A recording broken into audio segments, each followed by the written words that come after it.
Welcome back. Obviously, May 9th edition of Pro Wrestling Throwdown. That's Luke the Big Dog Williams. I'm Caleb Black. We're talking about the pros and cons in pro wrestling. During this segment every single week, we're just going to pick something, give you what we think about it, the pros and cons of the situation, and this one's kind of interesting. We're going to talk about the pros and cons of the new Money in the Bank ladder match format. Obviously, Money in the Bank's been around since WrestleMania 21. To give you a little feedback, it started out as a six-man ladder match.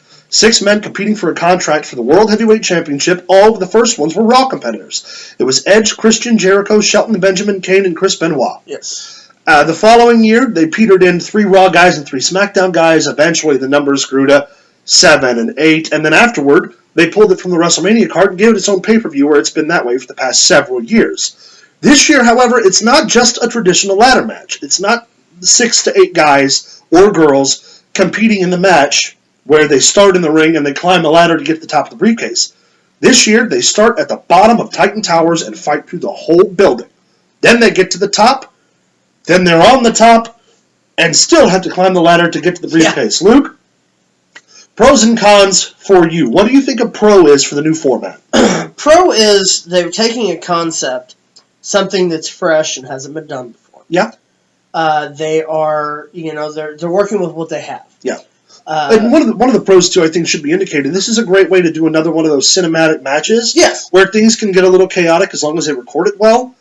And they don't have a live audience, so they've got to give us something interesting. And I think that something is going to be the way this match is put together. Well, not only that, but you have the men and the women's going on at the same time. Which will be really, really, I believe that they will start one on the bottom floor. Yeah. As it progresses to the next floor, then they will start the other one. Yeah. So that way it's not all jumbled up. Yeah. I hear, like I said, covered last week, I hear the rumor of the stunt team. Someone's taking a fall off the building.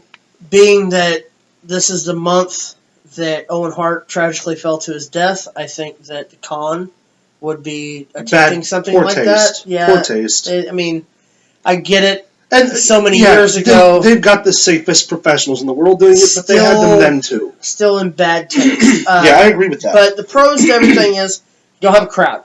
Yeah. So, what can we do to keep it fresh? Because you're not going to get those kind of reactions. You're not going to get the big ooh and stuff when people fall off a ladder.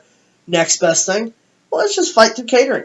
Let's fight through offices. Yeah, exactly. But I mean, you're going to get a little bit extra for tuning fun. in. Yeah. It's going to be fun to watch. And that's what we talked about, too. This will be a fun one. It'll be... Yes. I think one of the cons is having both matches going on at the same time, because it's already... That's 12 people.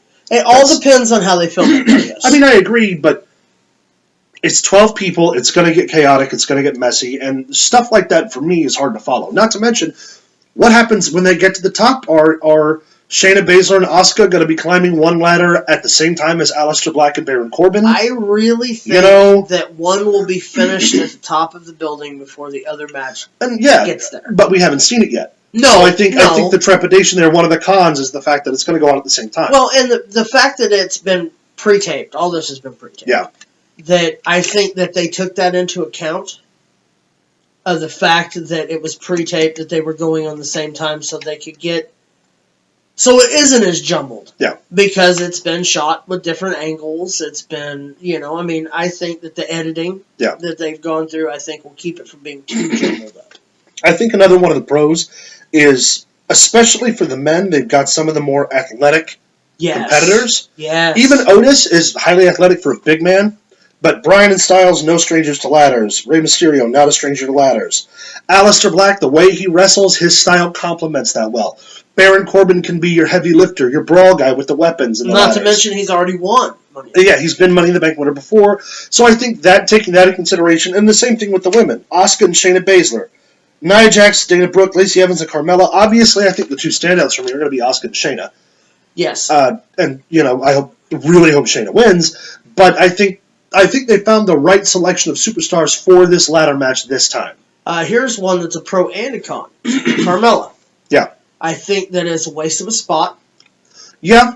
But that's the con, of course. But on the pro side of that, she won the first one. She won the first women's Money in the Bank. So, I mean, if you're talking about getting there on earned credit, she deserves a spot. Well, and the same argument can be made for someone like Otis. Carmella winning would be unexpected.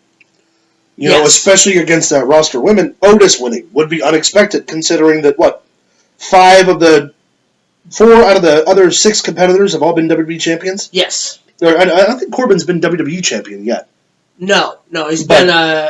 He's been one of the most prevalent people. Styles, Bryan, and Ray, they're former world champions. Yes. Alistair's a former NXT champion. So they're going to mix it up, and it's going to be really, really cool to watch. Right, yeah. I think that when it comes to the Money in the Banks, if you're looking at it from the booking standpoint, Baron Corbin is the most likely to go. Agreed. But when you come to the women, I think the Shayna Baszler is the most, because, you've got the run with Becky. Yeah. Also, I don't believe that it's going to be SmackDown winning, because the storyline being built with Bayley and Sasha Banks, and Sasha Banks not being in Money in the Bank. Not to mention they've already advertised Becky Lynch coming back to Raw Monday to address the Money in the Bank winner. But, you've got the whole Bayley, Sasha Banks thing going that it would make no sense for SmackDown to own the briefcase. One of the pros for me is that they'd be able to correct not having Shayna Baszler having won the Women's Royal Rumble. Oh, yeah, most definitely. Giving her the Money in the Bank and another shot to really build the fact that she's or having her win Elimination Chamber so strong and then getting nothing out of it. Right, exactly. So I think this will be a good way to reset that and put her back on the path to the title. Agreed. Because that should be their next pick. She is she's the best technical wrestler out of any woman. She's one of the only things Raw has. And she's better than some of the men in the ring. Oh, yeah. Her transitions are ridiculously smooth. They're very realistic. She needs to win, and this would be a great way to do that. Agreed. One of the cons is if she loses. If she doesn't win, where are you going to put her after this? Because she couldn't get the job done at Mania. She couldn't get the job done at Money in the Bank. Does this kill her heat? Does this kill her push? I think it does. And she's one of the people in this match who really needs this win. Asuka doesn't, because Asuka's Asuka. Her enigmatic ability and the fact that she's a former champion does that for herself. Nia Jax has won the Women's Championship at WrestleMania. Doesn't need Money in the Bank. Carmella doesn't need it. Lacey Evans and Dana Brooke, that's an interesting one. Dana Brooke would be interesting. And so would Lacey Evans, I think. I think that really that would be something that I'd like to see come out of it. Yeah. But again, the one who really needs the win is Shayna Baszler. I think that Money in the Bank needs the heel wins. Agreed. And that's face champions, he'll Money in the Bank. Yeah. Styles and Bryan do not need the world title. No. They're Daniel Bryan and AJ Styles. Yeah, they don't need Rey Mysterio doesn't need the world title. No, but it would be a nice cap. I mean, he has also won Money in the Bank. He has. Or no, he hasn't. He lost to Money in the Bank. He did. But for, Aleister Black could be a huge win for him. Oh, it would be huge. And, again, with Aleister Black's style, you can slowly have him stalk the champion. And, if McIntyre's still champion down the road, their styles would complement one another well enough that they'd have a great series of matches. Would be a great series, yeah. Corbin on the flip side. Corbin on SmackDown makes a good foil for Braun, because he could fight. Yeah. And for anyone, he'd make a good foil if you turned him babyface against The Fiend. Or you could make the jump, send him take on Drew. Yeah, so he obviously... Because, I mean, it's not just, the Money in the Bank is you get to cash in on whatever champion you want. Yeah, so Baron Corbin is the best of both scenarios for that win. Correct. What do you guys think about Money in the Bank? Who do you think your picks are? Tell us what you think the pros of the new situation, the new way the match is put together. Please excuse me. Tell us what the cons are of the new way the match is put together.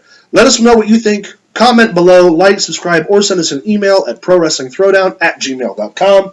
Stay tuned, because coming to you next is the Wreck of the Week.